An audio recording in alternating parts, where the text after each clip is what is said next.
तो आज जो सबसे आखिरी में हमने पढ़ा था लास्ट टाइम, क्या कि ऑफ़र बेसिकली अलग है और इसके अलावा जो इनविटेशन टू ऑफ़र है वो एक अलग चीज़ है। तो आज की क्लास के अंदर यहीं से ही बातें शुरू होंगी और इवन कई बार एग्ज़ाम के अंदर इससे रिलेवेंट क्वेश्चन आ भी जाता है कि ऑफ़र और इनविटेशन टू ऑफ़र के बीच में अंतर बताइए। तो ध्यान रखिएगा, दोनों में मेजर अंतर क्या है।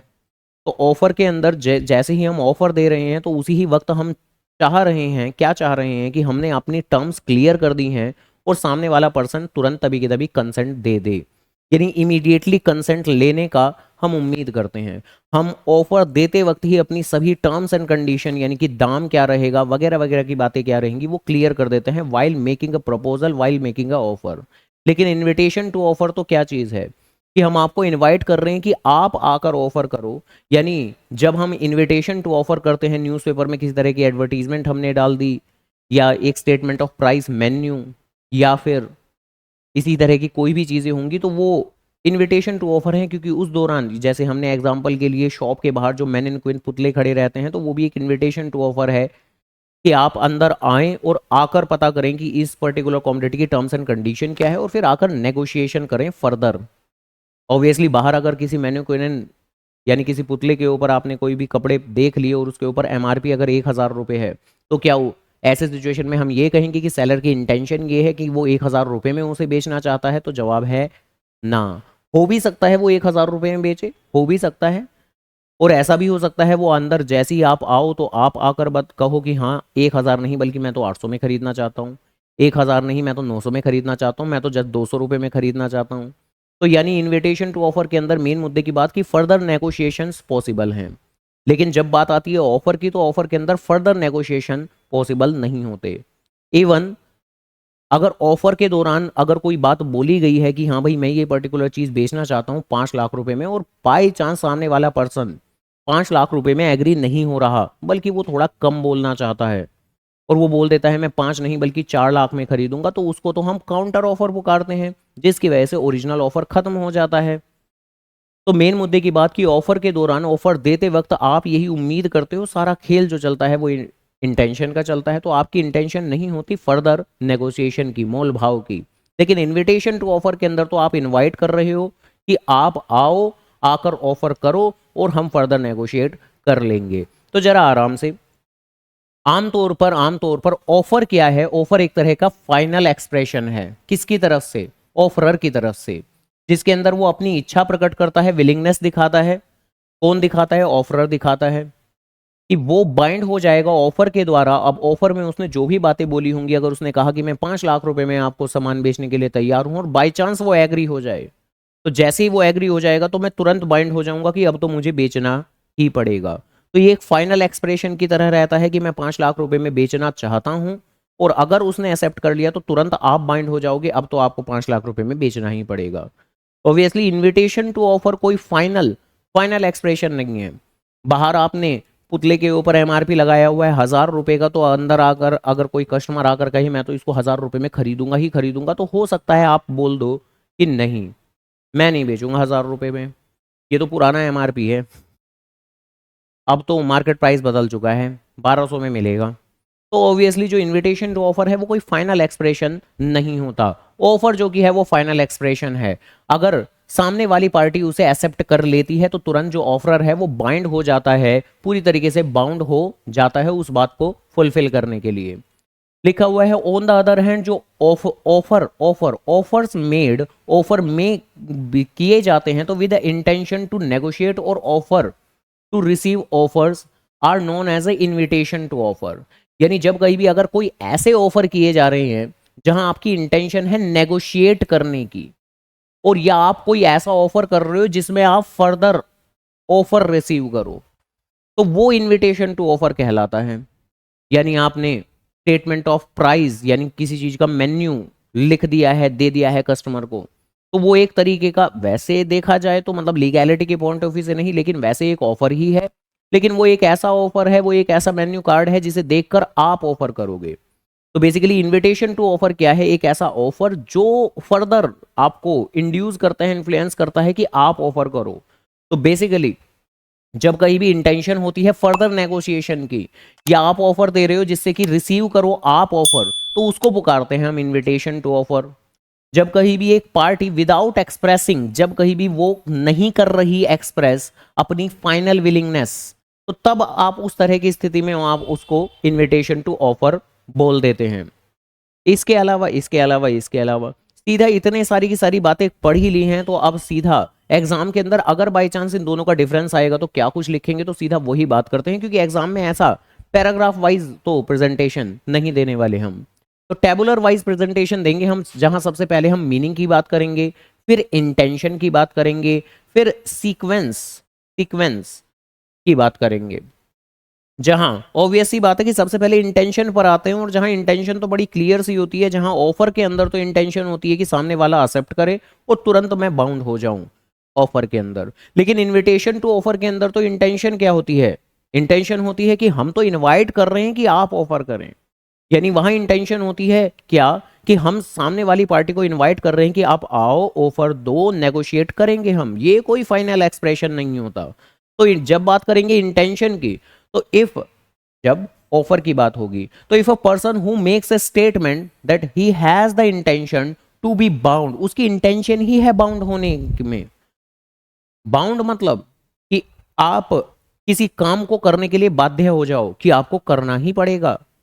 यानी जैसे आपने 5 लाख रुपए में किसी चीज को बेचने का ऑफर दिया, और अगर सामने वाले ने पार्टी ने बोल दिया कि ओके डन, तो आप अब बाउंड हो चुके हो, आप बाध्य हो चुके हो, अब आपको बेचना ही पड़ेगा, श्योरली बेचना पड़ेगा। तो जब आपकी इंटेंशन ही है to be bound, to be bound कि मैं बाउंड हो जाऊंगा एज सुन एज, जैसे ही ऑफर एक्सेप्ट हो जाएगा, जैसे ही अदर पर्सन, सामने वाला पर्सन एक्सेप्ट कर लेगा। अगर वो एक्सेप्ट ना करे, आज की क्लास के अंदर पढ़ेंगे हम ये कुछ चीज, कि अगर बाय चांस ऑफर हमने दिया, अब कई बार ऐसा होता होगा ना कि ऑफर हमने दिया और हम कोई टाइम पीरियड भी मेंशन कर देते होंगे कि हाँ भाई 1 हफ्ते के अंदर जवाब देना है, तो ऐसी बात बोल सकता हूं मैं, तो 1 हफ्ते के अंदर जवाब देना है। क्या ऐसा हो सकता है कि उसके एक्सेप्ट करने से पहले ही मैं अपना ऑफर फिनिश कर दूं?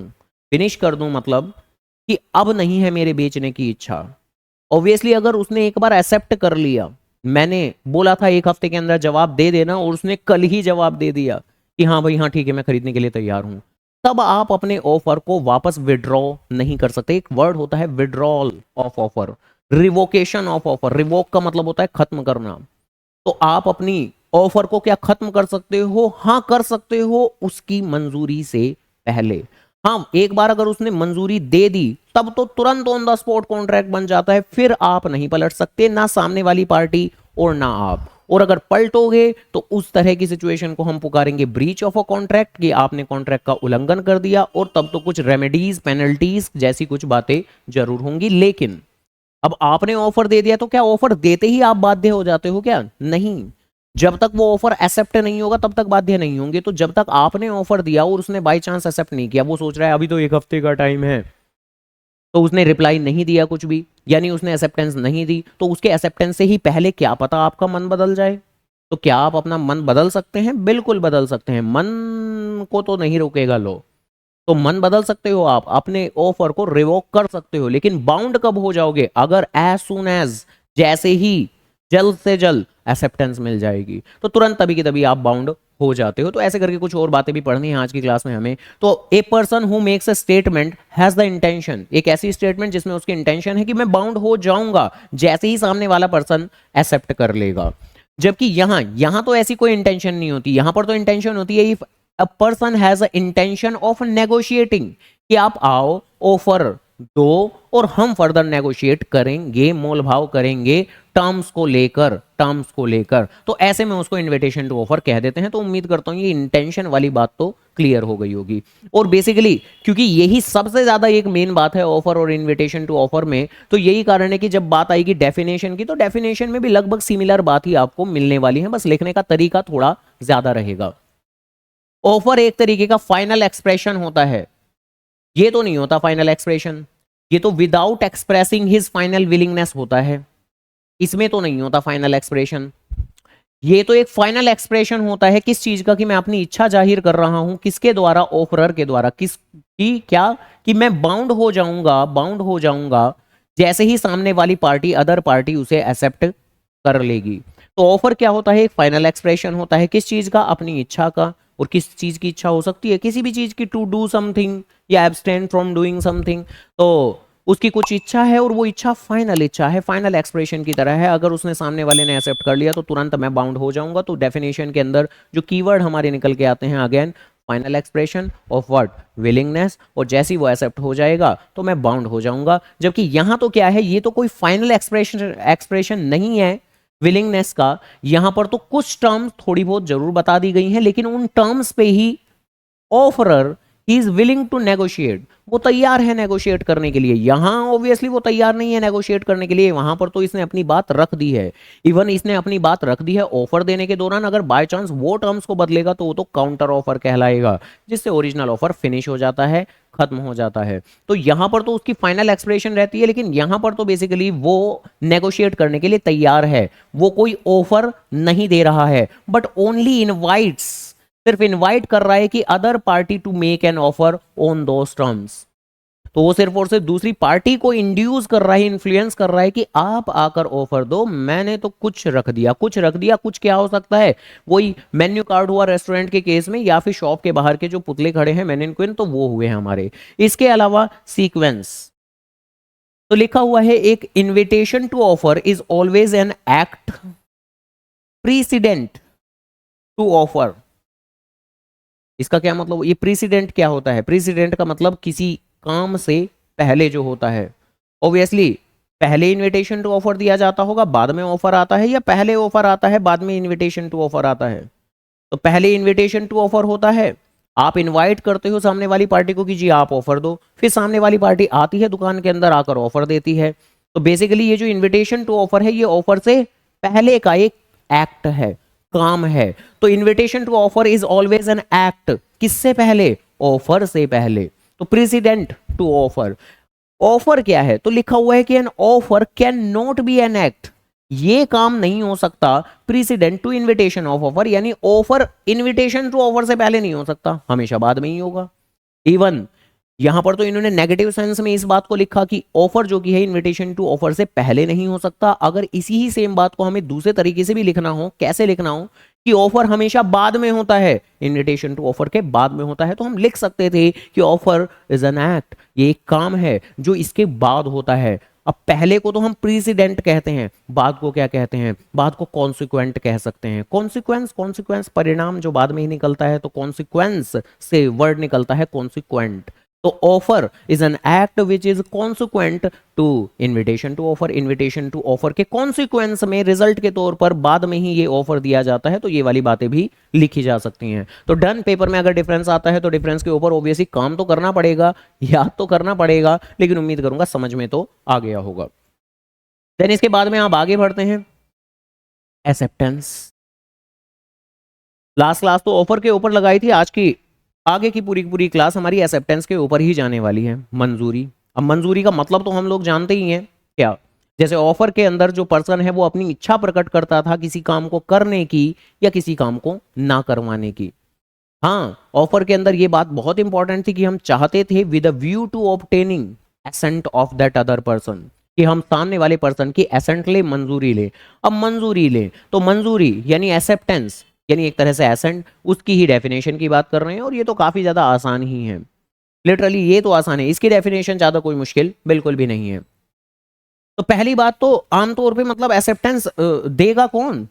यानी एक होता है ऑफरर, ऑफरर, एक होता है ऑफरी, यही तो है। हाँ, इसको मैं क्या कोई और भी कह सकता हूं? हाँ जी, इसको मैं प्रोपोजर भी कह सकता हूं,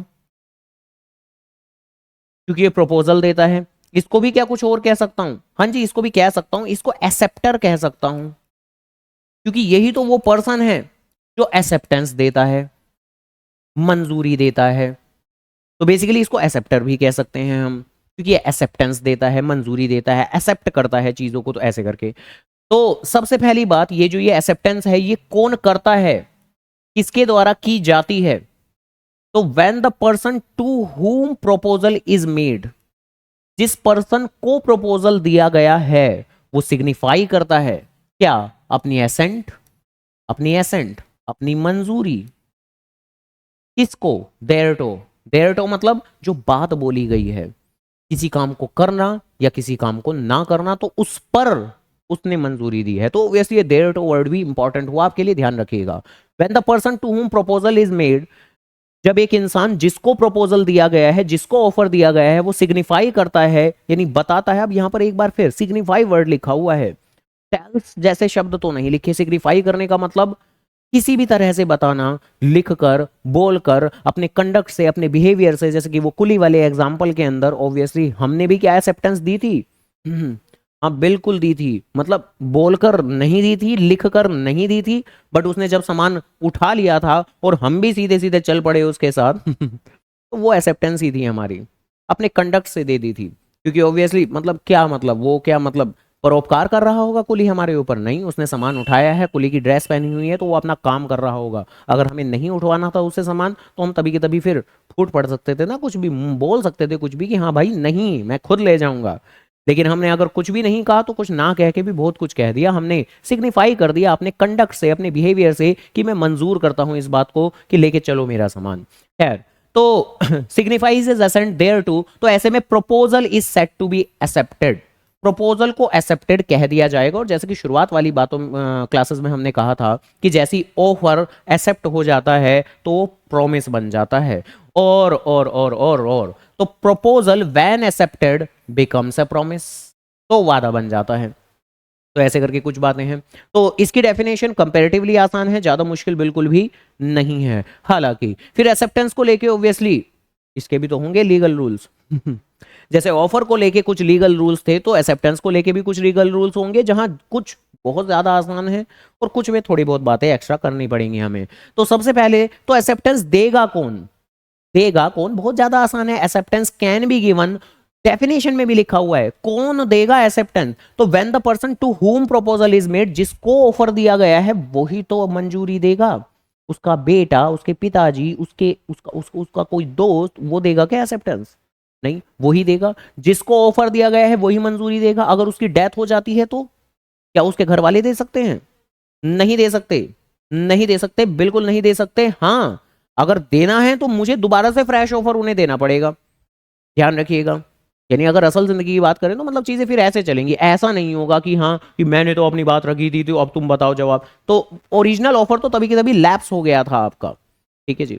इवन आज की क्लास में हम एक टॉपिक भी पढ़ेंगे, रिवोकेशन ऑफ ऑफर, की ऑफर कब खत्म हो जाता है। तो ऑफर कब खत्म हो जाता है कि अगर किसी पार्टीज की भी डेथ हो जाती है, मान लो ऑफर देने वाले की ही डेथ हो जाती है, या जिसको एक्सेप्टेंस देनी है उसकी डेथ हो जाती है, यानी पॉसिबल ही नहीं है एक्सेप्ट होना, तो ओरिजिनल ऑफर खत्म हो जाएगा।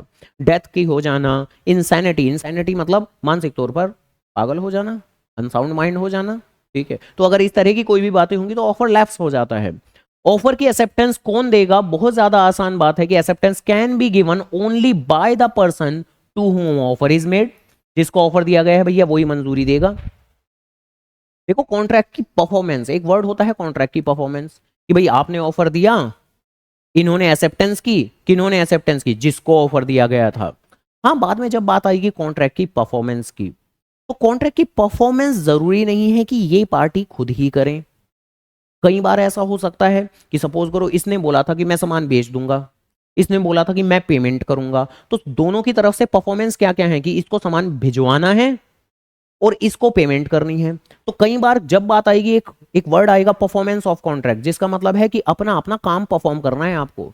तो क्या जरूरी है, कोई कंपलसरी है कि ये अपना काम खुद ही परफॉर्म करें? भाई है जिम्मेदारी इनके ऊपर, लेकिन अगर मैं अगर बोल दूं सामने वाली पार्टी को कि भाई मेरे पास तो ना अभी सामान है नहीं, मैं एक काम करता हूं, मेरी नोन में कोई पर्सन है मैं वहां से भिजवा देता हूं सामान, तो उसको क्या दिक्कत? उसे तो सामान लेने से मतलब है, उसे तो सामान लेने से मतलब है। तो क्या मैं अपने बिहाफ पर किसी दूसरे से भी परफॉर्म करवा सकता हूं? तो बिल्कुल करवा सकता हूं। हाँ, सारी बातें अपनी जगह रहेगी कि उस पार्टी की भी मंजूरी होनी चाहिए, है ना। लेकिन कहीं भी ऐसा नहीं होगा कि हाँ पहले उसने मंजूरी दे दी कि हाँ ठीक है आपको किसी और से भिजवाना है, किसी और से भिजवा दो, और फिर बाद में हमें कोर्ट में घसीट लिया कि हाँ आपने तो बोला था सामान भिजवाने के लिए, ओरिजिनल कॉन्ट्रैक्ट के अंदर आपने तो नहीं भिजवाया, किसी और से भिजवाया है, तो आपने तो नहीं भिजवाया ना, तो ठीक है चलो कोर्ट के अंदर। तो नहीं कर सकते। अगर आपने एक बार मंजूरी दे दी कि हाँ ठीक है कि कोई और भी भिजवा रहा है तो मैं वहां से एक्सेप्ट कर लूंगा, तो बात वहीं खत्म हो जाएगी। और बिल्कुल इसी तरीके से इस पार्टी कि परफॉर्मेंस क्या थी कि ये पेमेंट करेगा। कई बार ऐसा हो सकता है ये बोल दे कि हाँ भाई मेरे तो अभी बैंक अकाउंट के अंदर पैसा नहीं है, मेरे चाचा जी के अकाउंट से मैं पेमेंट करवा देता हूँ। तो अगर सामने वाली पार्टी एग्री कर जाए तो क्या ही दिक्कत की बात होगी। तो performance can be done by any other person, यानी इस चीज को हम थर्ड पार्टी कहेंगे। Third party can perform the contract.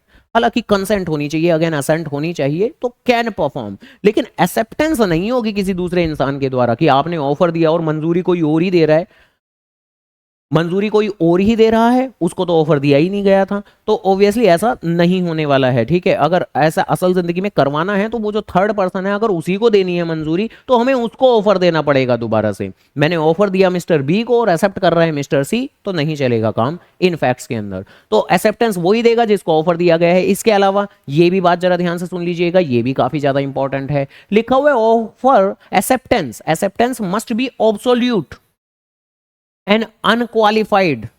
इन दोनों वर्ड की एक ही सेंस है कि एक्सेप्टेंस में कुछ भी अगर मगर नहीं होता कि मैं मान लूंगा, मैं मंजूरी दे दूंगा अगर आपने ये कर दिया, मैं मान लूंगा मगर तुमने ये कर दिया। तो अगर मगर कुछ नहीं होता, यानी कि आप टर्म्स एडिशनली ऐड नहीं कर सकते।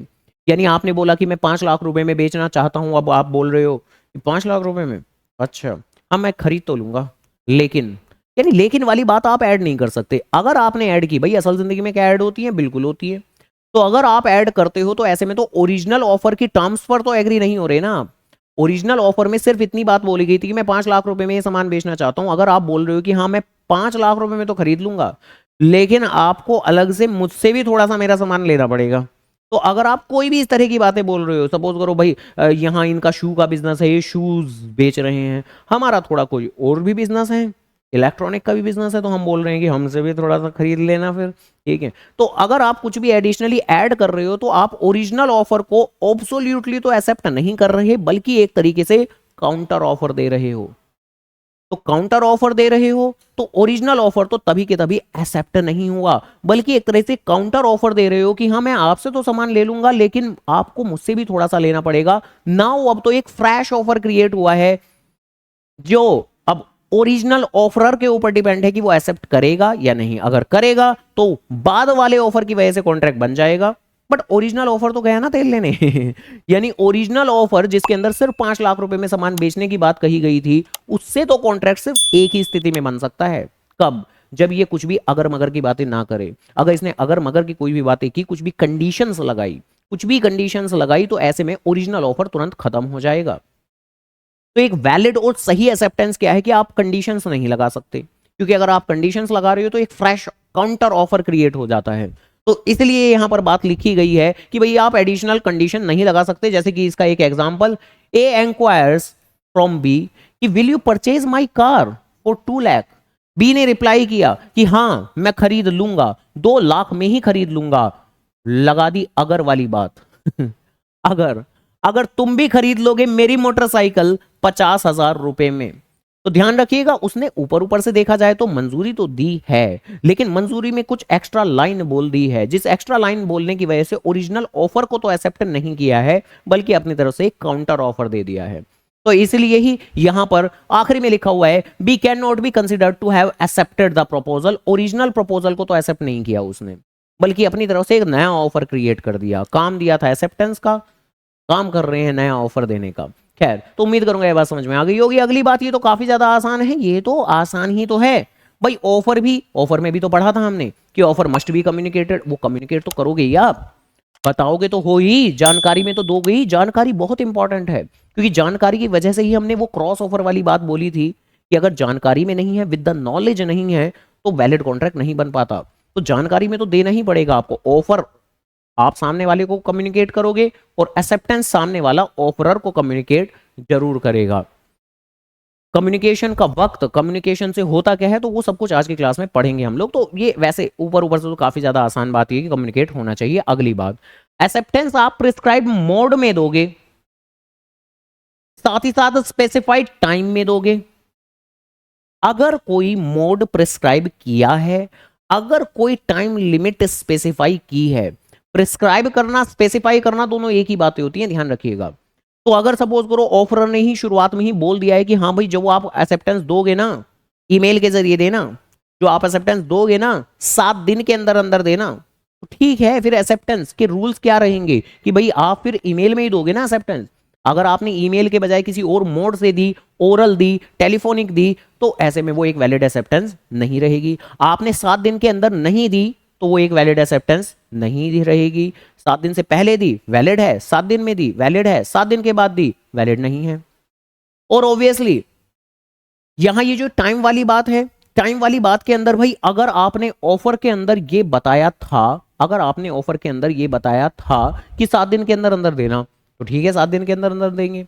लेकिन अगर आपने ऑफर के अंदर कोई टाइम लिमिट मेंशन नहीं की थी, तो क्या उस सिचुएशन में सामने वाला पर्सन कभी भी एक्सेप्ट कर सकता है 3 साल बाद या 10 साल बाद? कि तुमने कहा तो था 12 साल पहले कि तुम अपना मकान बेचना चाहते हो उस टाइम पे तुमने बोला तो नहीं था कि हाँ भाई 1 महीने में जवाब दे देना। तो हर चीज का एक रीजनेबल टाइम तो होता है। देखिए हमने एक वर्ड पढ़ा था स्टैंडिंग ऑफर, जिसमें हमने बात की थी कि कई बार ऑफर के अंदर टाइम लिमिट मेंशन नहीं होती। बस स्टैंडिंग ऑफर वो होते हैं जिनके अंदर साफ तौर पे ऑफरर बता देता है कि हाँ ये जो ऑफर है ना स्टैंडिंग नेचर का है, you can accept any time. और ऑब्वियसली असल जिंदगी में काफी बार इस तरह की बातें होती हैं कि कंपनी फर्म कोई भी पर्सन बातें बोलता है इस तरह की कि this is a standing in nature, खड़ा है ये ओपन है, कोई दिक्कत की बात नहीं, you can accept any time. और एनी टाइम का मतलब अब लिटरली ये भी नहीं ना कि 21 साल बाद 20 साल बाद हर चीज का रीजनेबल टाइम तो होता ही है। रीजनेबल टाइम कितना होगा, 1 महीने, 6 महीने, 1 साल, 5 साल, तो वो तो लॉ खुद डिसाइड कर लेगा फैक्ट्स और सर्कमटेंसेस के हिसाब से। जो कानून चलता है वो एकदम टू द पॉइंट नहीं चलता, फैक्ट्स को अंडरस्टैंड करके चलता है। असल जिंदगी में हर चीज का रीजनेबल टाइम हो सकता है। जैसे ओबियसली कोई कोई पेरिशेबल वस्तुएं हुई, पेरिशेबल मतलब जो जल्दी नष्ट हो जाती हैं, फल सब्जियां, ओबियसली उसमें तो इवन 6-7 महीने भी रीजनेबल टाइम नहीं होगा। उसके अंदर तो मे बी मेरे ख्याल से हफ्ता, 10 दिन, 15 दिन, 20 दिन, बस यही होगा रीजनेबल टाइम। कि अगर आप बेचने का वो दे रहे हो ऑफर, तो सामने वाली पार्टी को लगभग 3-4 दिन हफ्ते के अंदर रिप्लाई कर ही देना चाहिए। अगर वो कर रहे हैं 3 महीने बाद रिप्लाई, तो नहीं, रीजनेबल टाइम में आपने जवाब नहीं दिया। या अगर अब अगर दूसरी बात करें, ऑब्वियसली आप किसी मकान को बेचना चाह रहे हो, ऑब्वियसली मकान तो कोई पेरिशेबल नेचर का नहीं है, और मकान, जमीन जायदाद, इनमें तो वक्त लगता ही है आमतौर पर। तो उसमें तो अगर आप 1 महीने बाद, 2 महीने बाद भी रिप्लाई कर रहे हैं, तो वो एक वैलिड एक्सेप्टेंस होगी, क्योंकि रीजनेबल टाइम में दे रहे हैं। तो मेन मुद्दे की बात की, अगर आपने टाइम स्पेसिफाई किया है तो with in a specified time आपको एक्सेप्टेंस देनी पड़ेगी। अगर ऑफरर ने कोई टाइम स्पेसिफाई नहीं किया है तो भी रीजनेबल टाइम में, रीजनेबल टाइम में तो एक्सेप्टेंस देनी ही पड़ेगी। आप 20 साल बाद आए हो कि 20 साल पहले तुमने कहा था मैं अपना मकान बेचना चाहता हूं, तुमने तब ऑफर दिया था, मैं आज एक्सेप्ट करता हूं तो ऐसे तो नहीं होगा, रीजनेबल टाइम के बियॉन्ड आप चले गए। और रीजनेबल क्या होता है, तो रीजनेबल मतलब वही ठीक ठाक। अब वो ठीक ठाक क्या होगा, 1 महीने, 6 महीने, 5 साल, तो लॉ खुद डिसाइड करता है, कोर्ट के अंदर बैठे जजेस खुद डिसाइड करते हैं। इसके अलावा मेरा साइलेंस इज नॉट एक्सेप्टेंस।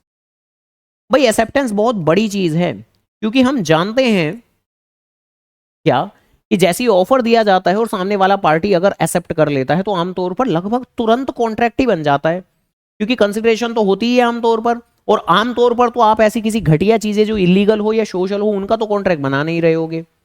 तो आमतौर पर तो जैसी ऑफर के बाद में सामने वाली पार्टी एक्सेप्ट करती है, तो तुरंत कॉन्ट्रैक्ट बन जाता है। और ऑब्वियसली पूरा कॉन्ट्रैक्ट एक्ट पढ़ ही इसलिए रहे हैं कि कॉन्ट्रैक्ट बनेगा नहीं बनेगा, तो एक्सेप्टेंस तो एक बहुत बड़ी चीज हो गई। तो माना एक लाइन जरूर है, और जो हम बोलेंगे भी और पढ़ेंगे भी कि sometimes, sometimes silence is equivalent to speech. क्या मतलब हुआ इस लाइन का, कि समटाइम्स, कभी कभी, साइलेंस इज इक्विवेलेंट, साइलेंस भी लगभग बराबर मान लिया जाएगा, इक्विवेलेंट मान लिया जाएगा, इक्विवेलेंट टू स्पीच, बोलने के बराबर मान लिया जाएगा। बट ऑब्वियसली एक्सेप्टेंस जैसी जो इतनी ज्यादा इंपॉर्टेंट चीज है, वहां पर तो नहीं मानेंगे हम कि हाँ हम बोल रहे हैं कि अगर तुम चुप रह गए ना, तुम्हें मंजूरी मान लूंगा मैं इस बात को।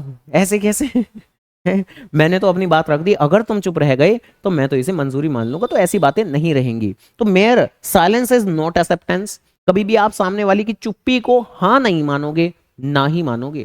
ठीक है, अब ये कि ना में भी हाँ होती है वगैरह वगैरह, ये कुछ भी इस तरह की वाहियात बातें तो नहीं होने वाली। तो mayor silence is not acceptance, केवल चुप भी एक्सेप्टेंस कभी नहीं होगी। हालांकि ये जो ये ऊपर वाला पॉइंट है, देखो लो काफी ज्यादा फैक्ट्स और सिचुएशंस के हिसाब से ही चलता है। ऊपर वाली लाइन ने कहा कि silence is not acceptance, but नीचे वाले पॉइंट में ये कह रहे हैं कि एक्सेप्टेंस कई बार कंडक्ट और इंप्लाइड भी होती है। अब इंप्लाइड एक्सेप्टेंस क्या होगी? वो जो कुली वाले एग्जाम्पल में हमने मंजूरी दी थी, वो इंप्लाइड एक्सेप्टेंस ही थी, और वहां हम चुप ही थे। वहां हम कह सकते हैं कि साइलेंस को हमने एक्सेप्टेंस मान लिया। तो इस पॉइंट में तो कह रहे हैं कि साइलेंस को एक्सेप्टेंस नहीं मानेंगे, इस पॉइंट के अंदर कह रहे हैं कि नहीं मान मिलेंगे। तो ऑब्वियसली वो तो फैक्ट्स के ऊपर डिपेंड करता है, और वो क्वेश्चन की कभी भी फैक्ट्स वगैरह को देखकर आप खुद अंडरस्टैंड कर जाओगे कि हाँ यहाँ आप कौन सा कंसेप्ट लगाने वाले हो। यहाँ आप ये वाला कंसेप्ट अप्लाई करोगे कि mayor silence is not acceptance, ये एक रूल है, और या फिर आप ये वाला रूल लगाओगे कि एक्सेप्टेंस बाय कंडक्ट या इंप्लाइड एक्सेप्टेंस, ये वाला रूल लगाओगे। तो फैक्ट्स के हिसाब से हम खुद ब खुद समझ जाते हैं। आगे बढ़ते हैं जी, आगे बढ़ते हैं। कम्युनिकेशन, मेन बात शुरू हो गई हमारे कम्युनिकेशन की। कम्युनिकेशन का मतलब जानकारी, कि ऑफर, ऑफर का कम्युनिकेशन कुछ कैसे फ्लो करता है, एक्सेप्टेंस का कम्युनिकेशन कुछ कैसे फ्लो करता है, जो काफी ज्यादा आसान ही बात है। आमतौर पर ऑफर, ऑफर का कम्युनिकेशन, कम्युनिकेशन का मतलब इन शॉर्ट नॉलेज। अगर मिस्टर ए कोई ऑफर दे रहा है तो उसे इस बात की जानकारी कब है, और इस ऑफर की जानकारी, अभी खाली ऑफर की ही बात कर रहे हैं, इस ऑफर की जानकारी मिस्टर बी को कब मिल रही है। तो बातें अलग अलग हो सकती हैं। अगर सपोज करो वो दोनों की दोनों पार्टी साक्षात प्रकट हैं, ओरल बातचीत चल रही है, तब तो कम्युनिकेशन ऑन द स्पॉट हो रहा है, तब तो कम्युनिकेशन ऑन द स्पॉट हो रहा है। अगर 10 तारीख को बैठकर वो बात कर रहे हैं, तो 10 तारीख को मिस्टर ए ने एक बात बोली, तो कम्युनिकेशन ऑफ ऑफर यहां भी कंप्लीट हुआ, और 10 तारीख को वो तो साक्षात मेरे सामने खड़ा है, तो 10 तारीख को ही ऑफर की कम्युनिकेशन सामने वाले पर्सन ऑफरी को भी तभी की तभी कंप्लीट हो गई। लेकिन बातें तो और भी हो सकती हैं। कौन सी? ईमेल की बातें, बातें तो और भी हो सकती हैं।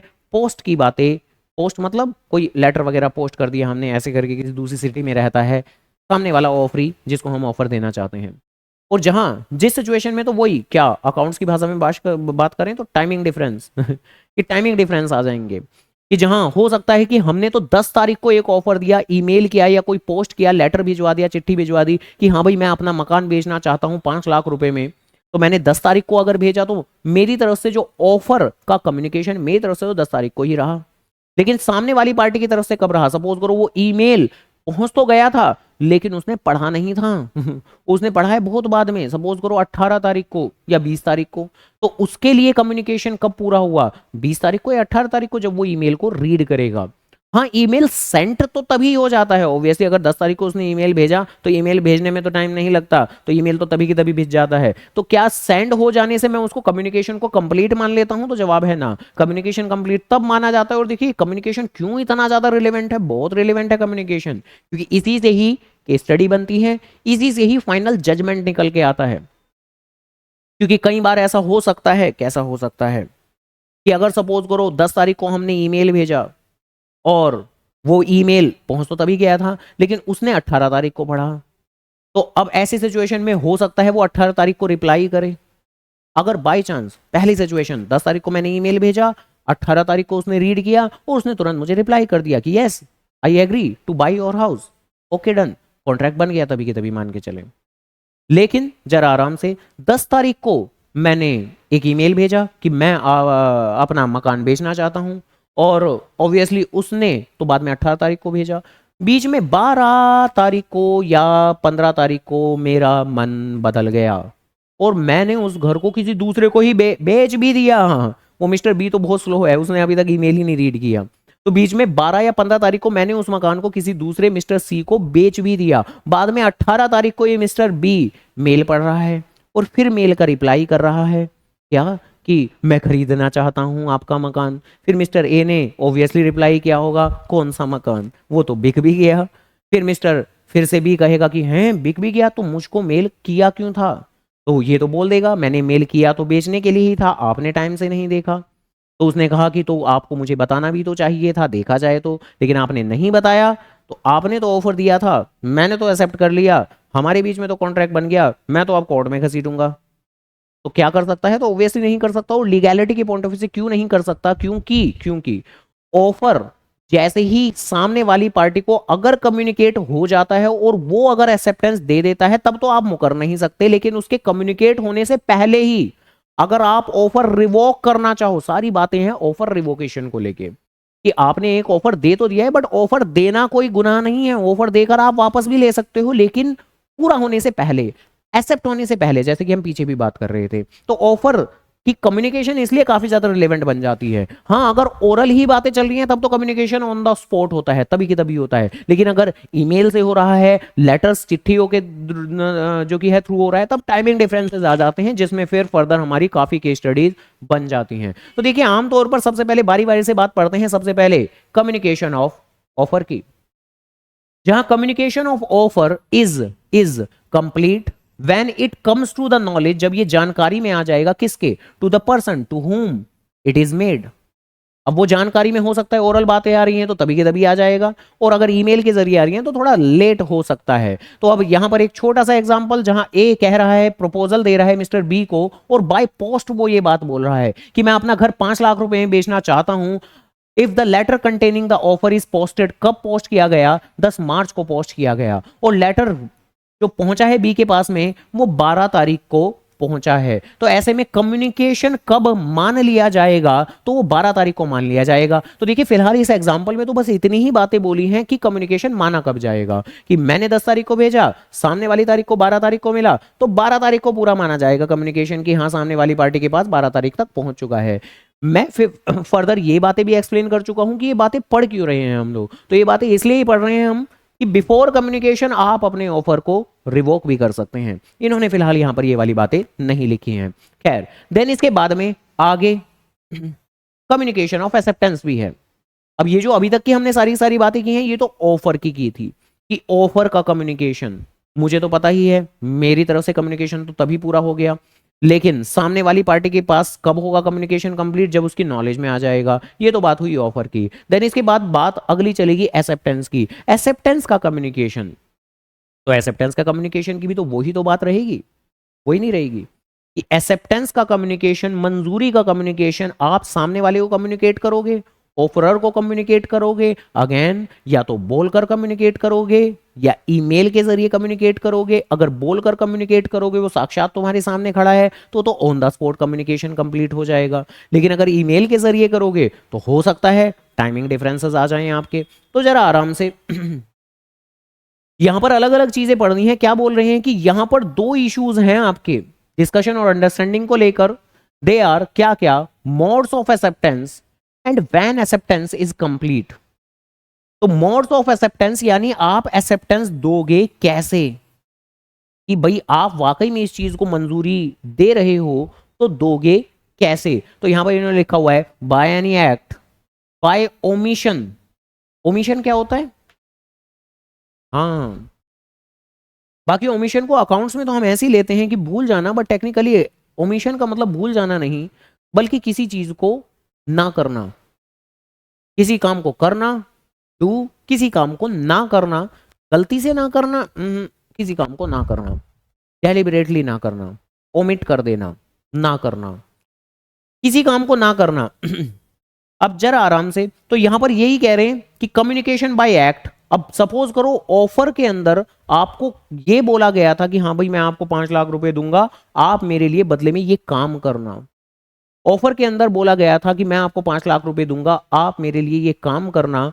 उसने उस काम में से थोड़ा सा काम कर दिया, उसने साफ तौर पे कोई मंजूरी नहीं दी टेक्निकली, यानी साफ तौर पे उसे कोई फोन कॉल करके बताया नहीं है। यहां हम बात कर रहे हैं कि एक्सेप्टेंस कैसे कैसे दी जा सकती है। तो कई बार ऐसा भी हो सकता है कि हाँ भाई सामने वाली पर्सन की तरफ से ऑफर तो आ ही चुका है कि मैं आपको इतना पैसा देने के लिए तैयार हूं, आप बदले में ये काम कर देना। तो आपने उस काम की शुरुआत कर दी है, या तो आपने वो काम पूरा ही कर दिया है या पार्शियली स्टेप्स उठा लिए हैं। आपने साफ साफ कम्युनिकेट नहीं किया है सामने वाले को, फोन कॉल कर या ईमेल व्हाट्सएप पे रिप्लाई नहीं किया है कि okay done I will do, ऐसे करके एक्सेप्टेंस नहीं दी है। लेकिन अगर आप काम करना भी आपने शुरू कर दिया है तो मान के चलो डन, आपने एक तरह से सहमति ही दे दी है, वरना क्यों कर रहे हैं हम काम।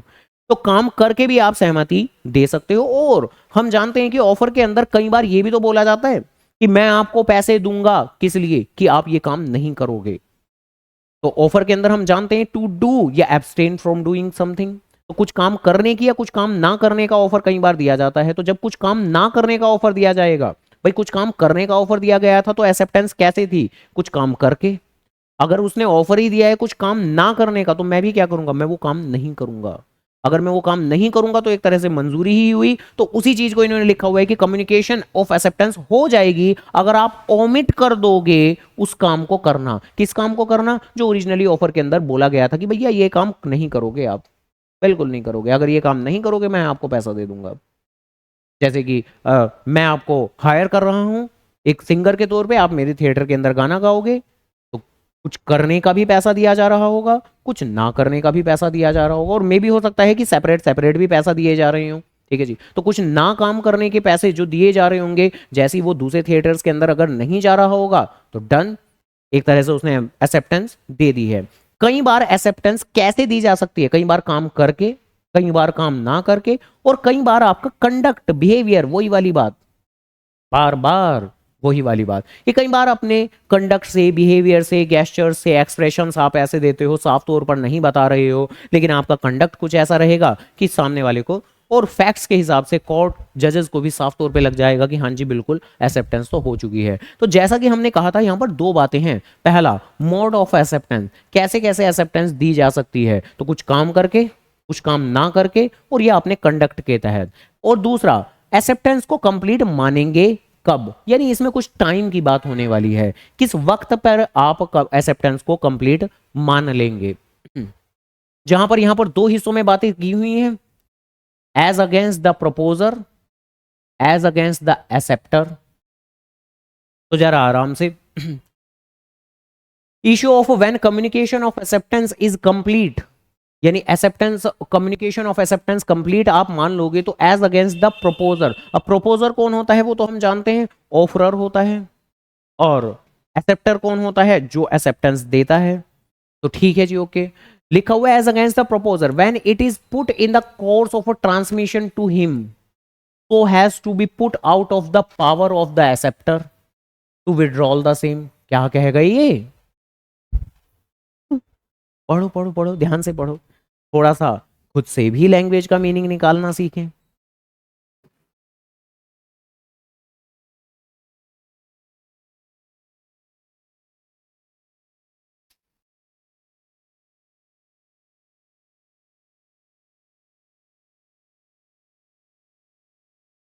When it is put in a course of a transmission, ये course of a transmission का तो मतलब, ट्रांसमिशन का मतलब एक तरह से अपनी तरफ से चीज को देना, भिजवा देना।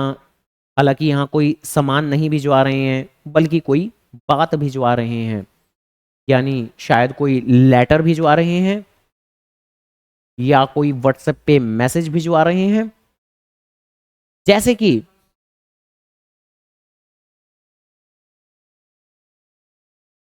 यहां पर ये नहीं कह रहे कि पावर है, यहां पर ये कह रहे हैं out of the power to withdrawal the same, कि आपके पास पावर नहीं बचेगी। जैसे एक छोटा सा एग्जांपल देता हूं, फिर धीरे धीरे शायद कुछ कुछ कनेक्ट होगा कि कहने की क्या कोशिश की जा रही है, और फिर लैंग्वेज रीडिंग की तो बाद में बात आएगी। जैसे कि ऑब्वियसली अब आज के वक्त में तो कर सकते हैं ना हम ऐसा कि व्हाट्सएप पे किसी को मैसेज भेज देते हैं और फिर डिलीट भी कर देते हैं, है ना, कि डिलीट फॉर एवरीवन। तो एक तरह से मंजूरी दे भी दी और बाद में चाहो तो विड्रॉ भी कर सकते हो, डिलीट एवरीवन। लेकिन पहले तो ऐसा नहीं होता था, पहले तो एक बार जो भेज दिया, और ये क्या भेज दिया तब तो यही था, एक बार अगर आपने अपनी बात, अगर आपने अपनी बात सामने वाले को, नहीं, सामने वाले को अगर एक बार भेज दी, ट्रांसपोर्टेशन, ट्रांसमिशन में लगा दी, तो विड्रॉ नहीं कर सकते। ऐसे ही लेटर, लेटर के थ्रू अगर एक बार बात भेज दी तो बात खत्म हो गई। फिर उस लेटर को क्या मतलब, वो उसे क्या डाकिया, डाकिया को पोस्ट ऑफिस में कॉल लगाओगे कि हाँ कि अरे वो लेटर वो नहीं, वापस वापस ले आओ, वो नहीं भिजवाना, वो नहीं भिजवाना। एक बार भेज दिया तो गया, फिर तो प्रोसेसिंग में गया, फिर तो पहुंच जाएगा ऑफरर के पास। नहीं, नहीं कर सकते। तो यानी क्या बात बोली जा रही है, तो यहां पर ये बात बोली जा रही है कि अगर सपोज करो कोई एक पर्सन है मिस्टर ए और कोई पर्सन है मिस्टर बी, तो जरा आराम से, भाई सपोज करो मिस्टर ए ऑफरर है, इसने ऑफर दिया था, जिसके बाद में ये जो मिस्टर बी है, ये इसका काम था एक्सेप्टेंस देना। अब सपोज हम फिलहाल के लिए ऑब्वियसली एक्सेप्टेंस की ही कम्युनिकेशन के बारे में बात कर रहे हैं, तो सपोज करो इसने 10 तारीख को एक लेटर पोस्ट किया, एक लेटर पोस्ट किया 10 तारीख को, और इस लेटर को फिर भिजवा दिया। अब जैसे ही भिजवा दिया, तो जैसे ही इसने पोस्ट कर दिया, तो अब ये इसकी पावर के बियॉन्ड जा चुका है, अब ये उसको विड्रॉल नहीं कर सकता। तो एक तरीके से कह सकते हैं कि इसकी तरफ से तो एक्सेप्टेंस तभी की तभी पूरी हो गई। हाँ, इसके पास एक्सेप्टेंस का कम्युनिकेशन कब पूरा होगा, जब ये लेटर पहुंचेगा। कब पहुंचेगा, सपोज करो 13 तारीख को पहुंच रहा है, तो इसकी तरफ से एक्सेप्टेंस का कम्युनिकेशन कब पूरा होगा, 13 तारीख को।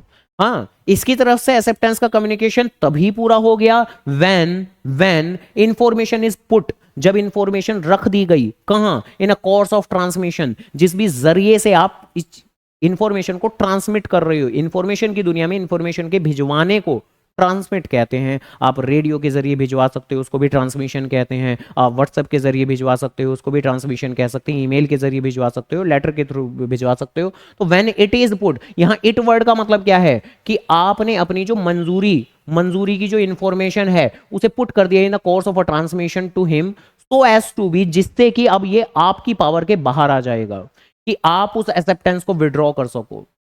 और जैसे ही फिर वो सामने वाले पर्सन के पास पहुंच जाएगा 13 तारीख को, तो जैसे ही उसकी नॉलेज में आ जाएगा, तो ठीक है जी, उसकी तरफ से ही पूरी हो जाएगी। तो कुछ ऐसे करके बातें हैं जहां अब ये तो एक जनरल बात लिखी इन्होंने, उसके स्पेसिफिक बात ये सारी की सारी अलग अलग दी हुई हैं, अलग अलग दी हुई हैं कि अगर पोस्ट के जरिए बातें चल रही हैं तो कैसे होगी, टेलीफोन, टेलिक्स या फैक्स के जरिए बातें चल रही है जो ऑब्वियसली ऑन द स्पॉट होता है, तो उस केस में कैसे होंगी, और फिर कुछ स्पेशल कंडीशंस की बात कर रहे हैं। तो सबसे पहले अगर लेटर सेंट बाय पोस्ट की बात करेंगे, तो obviously communication of acceptance will be complete as against the proposer. जैसे ही लेटर पोस्ट कर दिया जाएगा, जैसे लेटर पोस्ट किया वो कंप्लीट हुआ, और फिर उसके बाद में बाद वाला कैसे होगा, जैसे ही लेटर पहुंच जाएगा, जैसा कि हमने एग्जांपल में बात की थी, जैसे 13 तारीख को पहुंच जाएगा, तो फिर ठीक है, एज अगेंस्ट द एक्सेप्टर भी वो पूरी हो जाएगी। तो ऐसे करके बातें हैं। अगर टेलीफोन की बात करें, तो यहां पर तो आमतौर पर तो बातें on the spot, on real time में चलती है, ऑन द स्पॉट चलती हैं, तो ठीक है, ऑफर इज मेड इंस्टेंटेनियस, तभी के तभी, तभी के तभी। तो कम्युनिकेशन लाइक टेलेक्स कुछ खास काम की चीज नहीं है। बाकी टेलीफोन, फैक्स भी अब आजकल तो नहीं चलते। फैक्स पता होगा क्या होते हैं, उम्मीद करता हूं। एक ऐसी मशीन हुआ करती थी, प्रिंटर जैसी ही दिखा करती थी, बस ये रहता था कि यहां से हमने भेजा और उनके वहां प्रिंट निकल गया, और वो भी ऑन द स्पॉट होता था आपका। ठीक है जी, तो ठीक है, मेन मुद्दे की बात आज के जमाने में भी टेलीफोन और ईमेल आपकी एप्लीकेबल होती है। तो contract is only complete when acceptance is received by the offeree, और contract is made at the place where acceptance is received. तो मुद्दे की बात घुमा फिरा के यही कह रहे हैं कि ऑन द स्पॉट हो जाता है, सब कुछ ऑन द स्पॉट होता है, ऑन द स्पॉट कम्युनिकेशन पूरा होता है, ऑन द स्पॉट कॉन्ट्रैक्ट बन जाता है, कॉन्ट्रैक्ट तभी के तभी उसी जगह उसी वक्त बन जाता है। हालांकि हाउएवर वाली बात लिखी हुई है, however in case of a call drops, आवाज नहीं आ रही डिस्टर्बेंस खड़खड़ा रही है, तो ऐसे सिचुएशन में कोई वैलिड कॉन्ट्रैक्ट नहीं बनेगा। डिस्टर्ब्ड एक्सेप्टेंस है तो कोई वैलिड कॉन्ट्रैक्ट नहीं बनेगा। अब ऐसे करके कि हाँ नहीं, वो थोड़ी सी तो आवाज आ तो गई थी कि हाँ तुम हाँ कह रहे थे, तो नहीं, ऐसे में नहीं रहेगा। ठीक है जी। खैर, इसके अलावा कुछ स्पेशल कंडीशंस की बात कर रहे हैं। स्पेशल कंडीशंस का मतलब है क्या, कुछ नहीं, काफी ज्यादा आसान, कि अगर ऑफरर ने काफी सारी टर्म्स बता दी हैं, तो कई बार आप कुछ ऐसा काम कर देते हो, कुछ ऐसा काम कर देते हो जिसकी वजह से ऑटोमेटिकली उन टर्म्स को एक्सेप्टेड मान लिया जाएगा, इवन चाहे आपने टर्म्स पढ़ी भी ना हो। अब जैसे हम तो ये रोजमर्रा की दुनिया में रोज करते हैं काम। अब जैसे ऑब्वियसली इंस्टा पे बनाते हैं, हम अपना अकाउंट बनाते हैं, आज तक भी टर्म्स एंड कंडीशन पढ़ी है हमने, कभी कभार खोल के तो देखी होंगी, बोले इतनी सारी लंबी चौड़ी सी खोल के देखी है कभी। खैर, तो इंस्टा पे हम कोई भी अकाउंट बनाते हैं, तो ऑब्वियसली किसी भी सोशल मीडिया प्लेटफॉर्म पर अकाउंट बनाते हैं, तो अकाउंट बनाते वक्त ही वो लिखते हैं, ये है टर्म्स एंड कंडीशन, जिसके अंदर ऑब्वियसली पहले तो यही था कि आपकी उम्र कम से कम 18 साल से ऊपर होनी चाहिए। अब तो ठीक है, इंस्टाग्राम वालों ने रिसेंट में ही कुछ टीन अकाउंट्स का भी कंसेप्ट लेके आए हैं, पता होगा ना ये वाली बात। अच्छा नहीं पता, ओ तो टेक्निकली उन लोगों ने कर दिया है, क्योंकि हाँ मतलब अब से पहले भी भाई उन्हें भी पता ही था क्या कि 18 साल से ऊपर वैलिड है, लेकिन ये छोटे छोटे बच्चे भी अपना इंस्टा पे अकाउंट बना लेते हैं, जानबूझ के फेक अपनी डीओ भी दिखा देते हैं जिससे कि वो 18 साल से ऊपर दिखें। तो जब हैं ही हमारे यूजर्स काफी सारे 18 साल से कम उम्र के, तो क्यों ना अलग उनके लिए कंसेप्ट बना दिया जाए। तो इंस्टा वालों ने सिर्फ बनाया है अभी तक, बाकी के सोशल मीडिया प्लेटफॉर्म ने अभी तक नहीं की ये वाली चीज। तो उन्होंने कर दिया है टीन अकाउंट्स नाम की चीज, कि अगर आप टीन एज में हो, अब टीन एज तो पता ही है हमें, है ना, जो ऑब्वियसली 13 से शुरू होती है, तो 13 से पहले अब भी नहीं बना सकते। तो जब आप टीन एज में हो तो उस सिचुएशन में आप एक टीन अकाउंट बना सकते हो। हालांकि उसमें कुछ एक ज्यादा रेस्ट्रिक्शंस होती हैं, बाधाएं होती हैं, जिसके अंदर पेरेंट्स की कंसेंट होती है, जिसके अंदर आप प्राइवेसी सेटिंग में तब तक चेंज नहीं कर सकते जब तक कि आपके पेरेंट्स अलाउ नहीं करेंगे। वो सिस्टम बना दिया है उन्होंने कुछ इस तरीके का, जिस सिचुएशंस के अंदर उनके पेज पर भी जो भी जो पोस्ट होती हैं वो वही आएंगी जो थोड़ी सही होती हैं टीनेज बच्चों के लिए। अदरवाइज तो आप 18 साल से ऊपर अगर सपोज करो खुद को दिखा देते हो अडल्ट, तो मुंह उठा के सारा कुछ आता रहता है ना, सारा ही कुछ आ जाएगा, जो आपको देखना चाहिए वो भी, जो आपको कंज्यूम करना चाहिए वो भी, और जो नहीं करना चाहिए जिससे हम बर्बाद हो जाते हैं वो भी। चलाते हो इंस्टा? नहीं, मतलब मैंने तो चलाया ही नहीं हैं? नहीं, ऐसे तो बच्चे बहुत सारे हैं, भीड़ लगी हुई है, लाइन लगी हुई है, कि जिनके पास खुद का फोन नहीं है लेकिन फिर भी चला लेते हैं। वो पता नहीं क्या गजब का टैलेंट होता है, आग होती है ना अंदर से, अर्ज होती है इंस्टा चलाने की। तो वो दोस्त के फोन में, मम्मी के फोन में, पापा के फोन में, किसी का ही फोन मिले, बस 2 मिनट के लिए मिले, चाहे अपना अकाउंट लॉग इन करके और फटाफट से स्क्रॉल करके पता नहीं क्या देखते हैं 2 मिनट के अंदर। करते जरूर हैं, अर्ज है भैया, अर्ज है, इतनी अर्ज पढ़ाई को लेके नहीं होगी, इंस्टा चलाने को बहुत होती है। तो यहाँ पर खैर मैं क्या बातें बोल रहा हूँ, तो कई बार ऐसा होता है, या अब यहाँ पर भी एग्जाम्पल के लिए इन्होंने क्या दिया हुआ है कि अगर सपोज करो कोई पैसेंजर है वो ट्रैवल कर रहा है, तो कंडीशन ऑफ ट्रैवल भी तो होती होंगी जो टिकट पे और हर चीज पे लिखी रहती है, टर्म्स एंड कंडीशन तो टिकट पे भी लिखी रहती हैं, जैसे यात्री अपने सामान के स्वयं जिम्मेदार हैं और भी बहुत सारी बातें, ठीक है। तो कई बार होता है बहुत सी चीजों में टर्म्स एंड कंडीशन छोटी छोटी सी लिखी होती हैं। अब वो छोटी छोटी टर्म्स एंड कंडीशन कोई पढ़े ना पढ़े, मान लिया जाएगा कि उसने पढ़ी ही है। अगर उसने टिकट खरीद लिया है तो मान लिया जाएगा कि उसने तो टर्म्स एंड कंडीशन पढ़ी है। आपने इंस्टा का अकाउंट बना लिया है तो मान लिया जाएगा, चाहे पढ़ा हो या ना पढ़ा हो, कि आपने टर्म्स एंड कंडीशन पढ़ी ही है। तो कुल मिला के कम्युनिकेशन, यानी टेक्निकली वैसे रियलिटी में तो बेसिकली क्या उन टर्म्स एंड कंडीशन की कोई भी कम्युनिकेशन हुई है, क्या सामने वाले पर्सन की नॉलेज में आई है? नहीं, लेकिन मान लिया जाएगा क्योंकि वो तो उसकी गलती है ना, वो नहीं पढ़ रहा। अब कल को क्या मैंने नहीं पढ़ी थी तो हम क्या करें, लिखी तो थी, छोटी छोटी लिखी थी, पढ़ते हैं, चश्मा लगा के पढ़ते हैं ठीक है। तो मान लिया जाएगा कि आपको कम्युनिकेट हो चुकी हैं। तो अगर कोई कंडीशन ऑफ ट्रैवल वो प्रिंट है आपकी on the back of a ticket, और आप बस ऐसे ही, ठीक है जी, इन स्पेशल कंडीशन को आपने अपने नोटिस में नहीं लिया, तो मान लिया जाएगा कि वो आपके नोटिस में आ चुकी हो, चाहे रियलिटी में आपने ना भी पढ़ी हो। तो passenger is treated as having accepted, ये इस लैंग्वेज का मतलब समझ रहे हो, एज हैविंग एक्सेप्टेड। उन्हें रियलिटी में एक्सेप्ट किया नहीं है, मान लिया जाएगा कि वो एक्सेप्ट कर ही लेंगे। तो समटाइम्स कुछ ऐसी स्थितियां होती हैं when there are a contract with special conditions, और वो special condition terms and condition में छोटे छोटे करके लिख दिया जाता है। तो these special condition are conveyed tacitly मतलब थोड़ा मेन कॉन्ट्रैक्ट का हिस्सा नहीं होती, साइड में थोड़ी सी साइलेंटली छोटे शब्दों के अंदर अलग से लिख दिया जाएगा। जो अब जैसे हम कोई भी इंश्योरेंस पॉलिसी लेते हैं तो ऑब्वियसली इंश्योरेंस पॉलिसी लेते वक्त वो मेन बातें बताते हैं, लेकिन बहुत सारी बातें तो टर्म्स एंड कंडीशन में भी लिखते हैं, सारी बातें नहीं बता सकते वो, ठीक है। और ऊपर से अपने प्रोडक्ट की खामियां वो टर्म्स एंड कंडीशन में लिखते हैं, वो बताएंगे नहीं कभी भी, ठीक है। अब वो हमारा काम है कि इंश्योरेंस पॉलिसी लेते वक्त भाई उनकी बोली गई बातें और उनकी लिखी गई बातें जो उन्होंने टर्म्स एंड कंडीशन में लिख के दी हैं वो सारी रीड करें, उसके बाद इंश्योरेंस पॉलिसी परचेज करें। अदरवाइज यही होगा, हॉस्पिटल में चले गए हैं, हॉस्पिटलाइज हो गए हैं, बाद में इंश्योरेंस कंपनी से पैसा मांग रहे हैं, वो देंगी ही नहीं, वो बोल देंगी कि ये तो एक्सक्लूडेड था भूल गए, देखा नहीं था, लाओ अब हम दिखाते हैं, ये टर्म्स एंड कंडीशन का पेज नंबर 3 का 4th पॉइंट पढ़ लो, ये देखो एक्सक्लूडेड है तो ऐसे खेल जाते हैं इंश्योरेंस कंपनी वाले। खैर, तो ये कन्वे होती हैं टैसिटली, यानी कि थोड़ा सा साइलेंट फॉर्म में, और and the acceptance of these condition are always conveyed by the offeree again tacitly, यानी साफ तौर पे ये कुछ भी नहीं होता, आपने पढ़ी भी नहीं है, मान लिया जाएगा कि आपने पढ़ ली है। तो without him even realising it, यानी कि माना उसने रियलाइज भी नहीं की होंगी, उन चीजों को अंडरस्टैंड भी नहीं किया होगा। तो बताओ जी, क्या इतनी बातें ये ठीक है क्या? ठीक है, पक्का? तो इसी के साथ में सबसे आखिरी टॉपिक है फाइनली ये यूनिट 1 का। कॉन्ट्रैक्ट एक्ट, पहले एक्ट की पहली यूनिट अब फाइनली खत्म हो जाएगी। Revocation of offer. Revocation of offer का मतलब कि आप ऑफर को कब खत्म कर सकते हैं।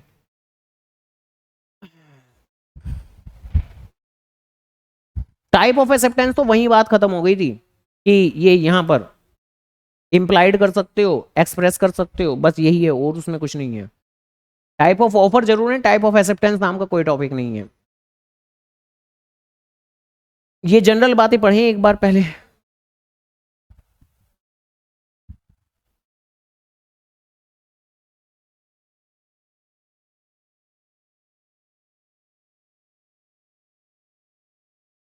और सर जी कैसे हैं? मेरी अभी तो रहेगी यहाँ पर। मेरी आमतौर पे यहाँ पे सुबह 10 बजे से लेके अभी मैं 2 बजे तक रहता हूँ। हाँ,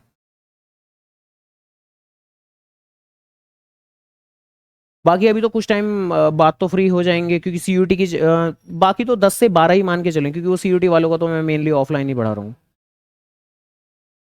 हाँ, तो 10 से लगभग बस 11:30 तक ही पढ़ते हैं अभी तो ये। बोर्ड खाली हो जाता है, कभी कभी लेता हूँ मैं बोर्ड पे, तो मतलब वो तो आप आएंगे तो मैं फिर ऑफलाइन ही पढ़ा दूंगा। हाँ हाँ हाँ हाँ, वो थोड़ा सा टाइम तो लगता ही है सर, बिल्कुल। हम्म। हाँ हाँ, हफ्ते 10 दिन के अंदर करेंगे, हो जाएगा। हाँ हाँ हाँ, वही जैसे आपने शुरुआत में जब किया था। हाँ हाँ, वो धीरे धीरे ही आएगा।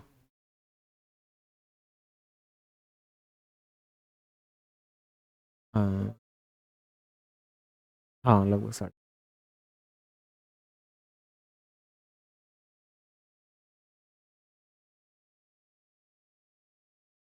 हम्म, हाँ हाँ। अच्छा अच्छा। अच्छा अच्छा। ऑन कैमरा नहीं मिला।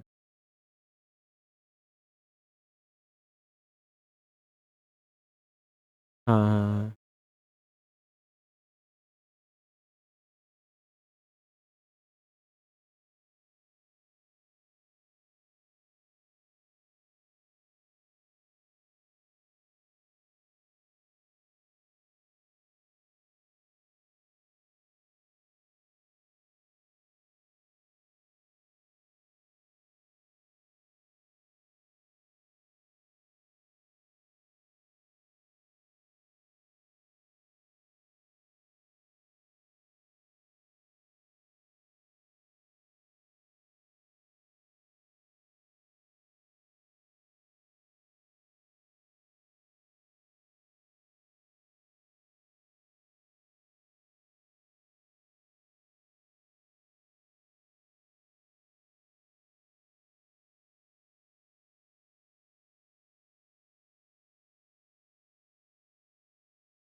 आती तो है, वो रेगुलर नहीं है। ये है, रेगुलर नहीं है। पहले तो बीच में बहुत ही ज़्यादा मतलब थी ही नहीं, अब तो फिर भी थोड़ा आने लगी है, लेकिन रेगुलर नहीं है, डेली नहीं आती।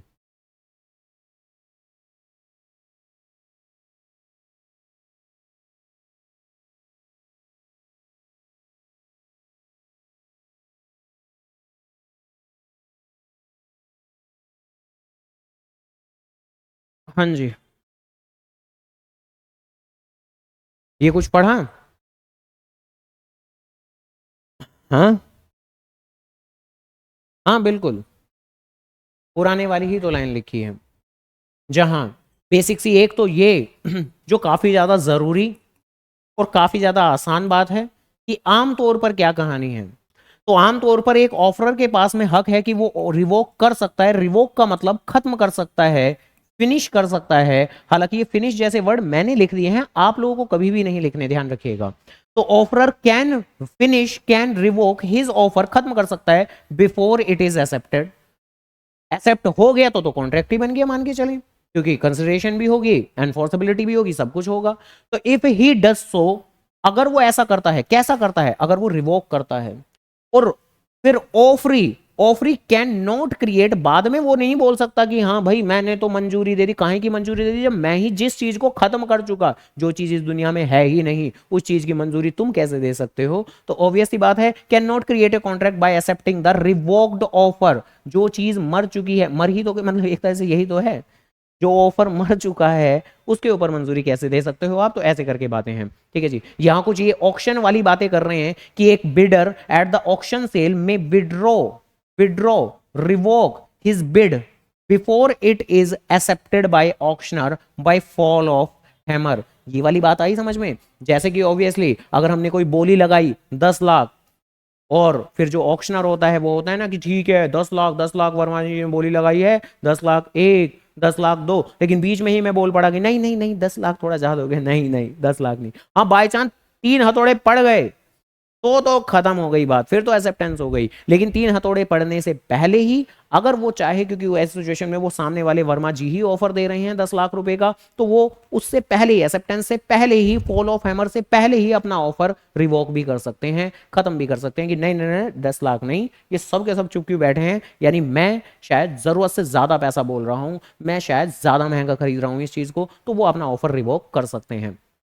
ठीक है जी, ओके। इसके अलावा an offer may be revoked by the offerer before its acceptance even though he has originally agreed to hold to open for a definite period. इस वाली लाइन का क्या मतलब हुआ कि अगर ऑफर के अंदर अगर हमने ये बोला है कि हाँ भाई ये ऑफर ना ओपन रहेगा, 1 महीने के लिए ओपन रहेगा, तो वो कभी भी उसको रिवोक कर सकता है इवन एक्सेप्टेंस से पहले। माना उसने ओरिजिनली उसको एक डेफिनेट पीरियड ऑफ टाइम के लिए बोला है, लेकिन वो उससे पहले भी उसे रिवोक कर सकता है।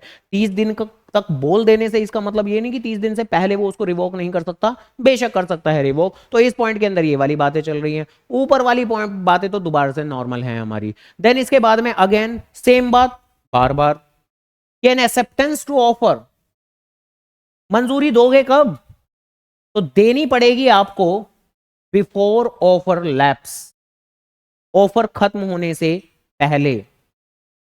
देखो ये बातें ऐसी ही हैं, ऑफर खत्म कब हो सकता है, एक्सेप्टेंस से पहले।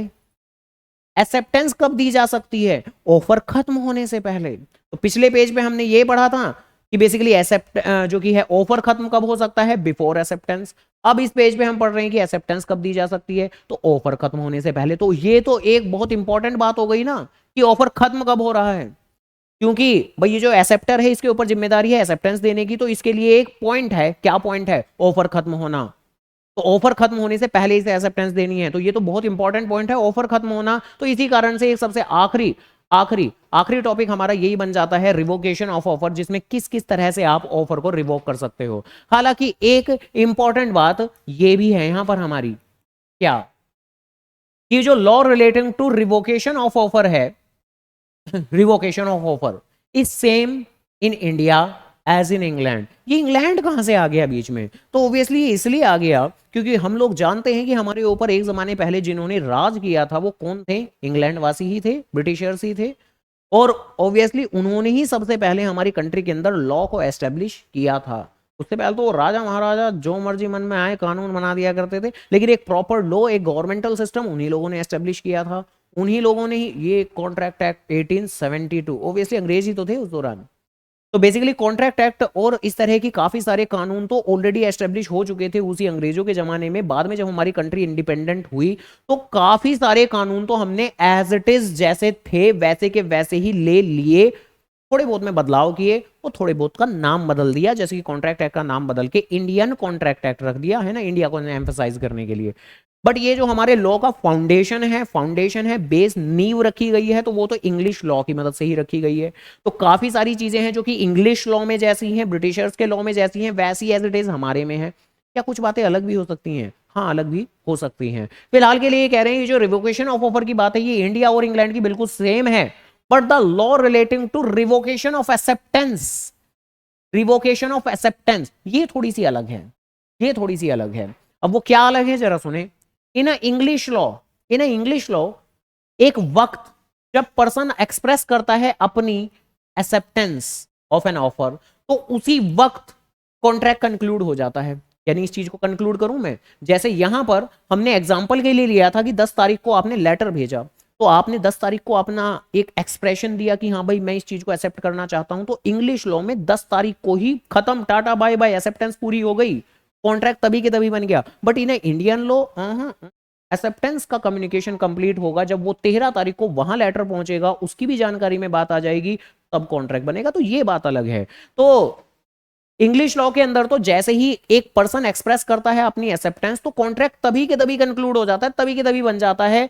सच एक्सेप्टेंस बिकम्स इररिवोकेबल, बाद में वो उसे विड्रॉ नहीं कर सकता। लेकिन ऑब्वियसली इंडियन लॉ के अंदर तो अगर 10 तारीख को हमने लेटर भेजा और उससे पहले ही, लेटर पहुंचने से पहले ही, वैसे लेटर को तो विड्रॉल नहीं कर सकते हम लेकिन तभी के तभी फोन करके मैंने बोल दिया, फोन तो हो जाएगा ऑन द स्पॉट, तो फोन करके मैंने बोल दिया कि भाई लेटर तो मैंने भेज दिया था, लेकिन नहीं नहीं मैं नहीं मानता इस बात को, मेरा थोड़ा मन बदल गया है, तो ऐसे करके कुछ बातें, तो ऐसा हो सकता है इन इंडियन लॉ। तो इट इज मेड ओरली या फिर थ्रू द पोस्ट। तो इंडियन लॉ के अंदर क्या है कि पोजीशन थोड़ी सी अलग है regarding to contract through post. Post में ही बातें अलग हैं, फोन कॉल और टेलीफोन वाली बातें तो सेम टू सेम ही रहेंगी क्योंकि वो ऑन द स्पॉट चलती हैं, लेकिन पोस्ट वाली बातें थोड़ी सी अलग है। कैसे वो मैंने बता दिया। अगली और सबसे आखिरी बात, modes of revocation of offer. किस किस तरीके से आप ऑफर को रिवोक कर सकते हो। तो बाय नोटिस ऑफ रिवोकेशन, किसी भी तरीके से नोटिस, नोटिस का मतलब क्या है, नोटिस का मतलब जानकारी।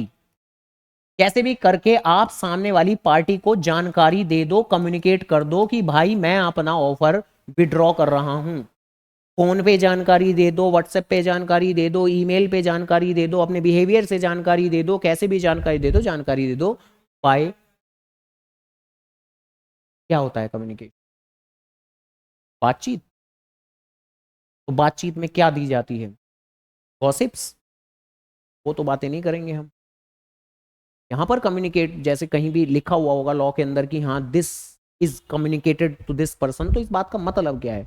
जानकारी का मतलब वो मत समझो ना जनरल नॉलेज जानकारी का मतलब ये नहीं हुआ ना, जानकारी का मतलब कि हाँ आप सामने वाली पार्टी को, लो और ज्यादा शुद्ध हिंदी कंक्रीट बोल देता हूं, आप सामने वाली पार्टी को अपनी उद्देश्य, अपनी इंटेंशन से अवगत कराना चाहते हैं कि मैं क्या चाहता हूं, मैं बेचना चाहता हूं, वो अवगत कराना चाहते हैं, कम्युनिकेट कराना चाहते हैं। तो कम्युनिकेट करना चाहते हैं, बताना चाहते हैं, जताना चाहते हैं ठीक है। जानकारी का मतलब जनरल नॉलेज नहीं है यहाँ पर। जानकारी का मतलब आप अपनी विलिंगनेस, अपना एक्सप्रेशन सामने वाले को जता रहे हो, बता रहे हो। तो यहाँ किस बात का, कि रिवोकेशन का, कि मैं इस चीज को खत्म करना चाहता हूं, तो इस चीज को आप नोटिस में डाल रहे हो। ठीक है जी, ओके। इसके अलावा लैप्स ऑफ टाइम। अब अगर ऑफर में कोई टाइम बताया गया था 30 दिन, तो 30 दिन जैसे ही गुजर जाएंगे, इलैप्स हो जाएंगे, तो ऑफर खुद ही खत्म हो जाएगा। Bye non fulfilment of a condition president. अगर आपने ऑफर के अंदर, अगर आपने ऑफर के अंदर कुछ बात बोली थी कि हाँ भाई 5 लाख में मेरा घर खरीद लेना, लेकिन वाली बात आ गई। ऑफर में तो लेकिन लगाया जा सकता है, लेकिन का मतलब कि ये चीज हम करेंगे लेकिन साथ में ये भी करना पड़ेगा। एक्सेप्टेंस में नहीं लगा सकते आप कि आपने बोला कि 5 लाख में घर खरीद लेना, वो कह रहा कि हाँ मैं खरीद तो लूंगा, लेकिन, तो यहां नहीं लगाया जा सकता। हमने पढ़ा कि acceptance must be absolute and unqualified. तो बेसिकली एक्सेप्टेंस में एक लेकिन अगर मगर नहीं होता, लेकिन ऑफर में तो हो सकता है। और अगर ऑफर में आपने कोई स्पेशल कंडीशन लगाई है और सामने वाला पर्सन मान तो रहा है बात को, लेकिन उन स्पेशल कंडीशन के बारे में मान नहीं रहा है, उसको नॉन फिल कर रहा है, तो नॉन फुलफिलमेंट मतलब ना मानना, तो ठीक है ऑफर खत्म हो जाएगा फिर आपका। तो ऐसे करके बातें हैं। इसके अलावा डेथ, इंसैनिटी, कौन, कोई भी ऑफर हो, जिसको ऑफर दे रहे थे वो हो, क्योंकि जिसको ऑफर दे रहे थे वो भी गया, तो फिर कहाँ का ऑफर, फिर तो उसके अगर घर वालों को देना है तो फ्रेश ऑफर देना पड़ेगा, ध्यान रखिएगा। ठीक है जी। तो डेथ हो, इंसैनिटी हो, किसी की भी हो। काउंटर ऑफर, तो काउंटर ऑफर होने से भी ओरिजिनल ऑफर तो खत्म ही हो जाता है। इसके अलावा non acceptance of the offer according to the prescribed और यूजुअल मोड। जिस जरिए से कहा था कि ऑफर को एक्सेप्ट करना, उस जरिए से एक्सेप्ट नहीं किया, तो ओरिजिनल ऑफर खत्म हो गया। माना एक्सेप्ट कर लिया, ओरिजिनल ऑफर खत्म हो गया, अब तो दोबारा से ऑफर देना पड़ेगा, फिर वो देखें दोबारा से सही तरह से एक्सेप्टेंस देगा या नहीं देगा। सब्सिक्वेंट इलीगलिटी, जिस वक्त ऑफर दिया गया था तब वो बात लीगल थी, बाद में चलकर सरकार के कानून के तहत वो चीज इलीगल हो गई, तो और खत्म, टाटा बाय बाय। इलीगल चीजों का तो कॉन्ट्रैक्ट वैसे ही नहीं बनेगा, तो बाय सब्सिक्वेंट इलीगलिटी तो उसकी वजह से भी ऑफर खत्म हो जाएगा। तो बताओ जी के बात समझ में आ गई, और इसी के साथ आपकी यूनिट 1 का पूरी तरह से समापन हुआ।